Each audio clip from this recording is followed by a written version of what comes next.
तो हेलो दोस्तों, welcome to back my channel Meenu super TET aspirant. आप सभी का स्वागत है मेरे यूट्यूब चैनल पर। आइए दोस्तों, आप और मैं मिलकर करते हैं सुपर टेट की तैयारी। आप मेरा साथ दीजिए ताकि हम जीरो से लेकर एडवांस लेवल तक की तैयारी कर सकें और अपना सिलेक्शन पक्का करें।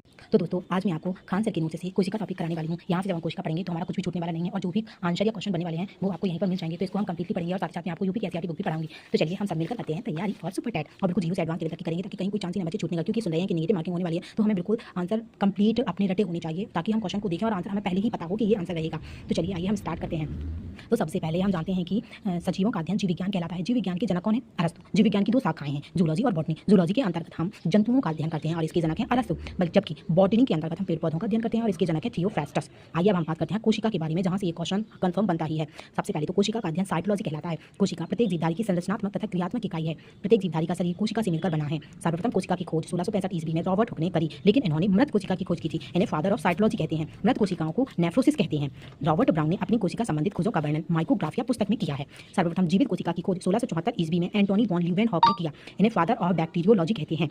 स्लाइडन एवं स्वान ने कोशिका सिद्धांत दिया और कहा कि शरीर कोशिकाओं से बना है, अतः कोशिका शरीर की सबसे छोटी इकाई है। कोशिका क्या है? हमारे शरीर की सबसे छोटी इकाई। सबसे छोटी कोशिका कौन सी होती है? वो है माइक्रोप्लाज्मा। सबसे बड़ी कोशिका होती है शुतुरमुर्ग का अंडा। सबसे लंबी कोशिका तंत्रिका तंत्र यानी ब्रेन या स्नायु कोशिका की होती है। मानव में सबसे बड़ी कोशिका ओवम अंडाणु है। मानव में सबसे छोटी कोशिका स्पर्म शुक्राणु है। तंत्रिका कोशिका में किसी भी प्रकार का विभाजन नहीं होता है, अतः यह क्षतिग्रस्त कोशिका को ठीक नहीं कर सकता। इसी कारण सर में चोट लगने से शीघ्र ही मृत्यु हो जाती है। सबसे तेजी से कोशिका विभाजन लीवर या जिगर या यकृत में होता है। यह अपनी क्षतिग्रस्त कोशिकाओं को स्वतः ही ठीक कर सकती है। तो आपको यहाँ से पता चला कि कोशिका में विभाजन कहाँ होता है, तो हमारे लीवर में होता है, यकृत में। उसी को यकृत कहते हैं, उसी को हम जिगर भी कहते हैं। जबकि तंत्रिका कोशिका जो कि ब्रेन, इसमें विभाजन नहीं पाया जाता, इसीलिए व्यक्ति की मृत्यु जल्दी हो जाती है सिर में चोट लगने से। अब पढ़ते हैं हम कोशिका के अंग। आपको यहाँ से क्वेश्चन मिलेगा ही मिलेगा। सबसे पहले जीव द्रव्य, इसकी खोज पुरकिंजे ने करी। यह एक तरल गाढ़ा पदार्थ है। हेक्सले ने इसे जीवन का भौतिक आधार बताया है। सभी जैविक क्रियाएं इसी द्रव्य के अंदर होती हैं। इसका 80% भाग जल का बना होता है। यह दो प्रकार का होता है, कोशिका द्रव, केंद्रिका द्रव। कोशिका द्रव को कोशिका को सूखने से बचाता है। कोशिका भित्ति क्या है? यह सेल्यूलोज का बना होता है और केवल पादपों में पाया जाता है। यह पेड़ पौधों को सुरक्षा देता है। जीवाणु, जीवाणु एक पादप होता है जिसकी कोशिका भित्ति पैप्टिडोग्लाइकेन की बनी होती है। कवक की कोशिका भित्ति काइटिन की बनी होती है। कोशिका झिल्ली क्या है?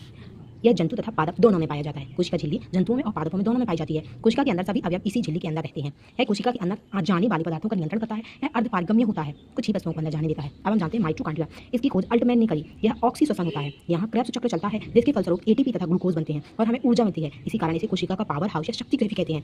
माइटोकॉन्ड्रिया के अतिरिक्त आंतरिक दीवारों को क्रिस्टी कहते हैं। अंतःपदपीय झिल्ली का ER।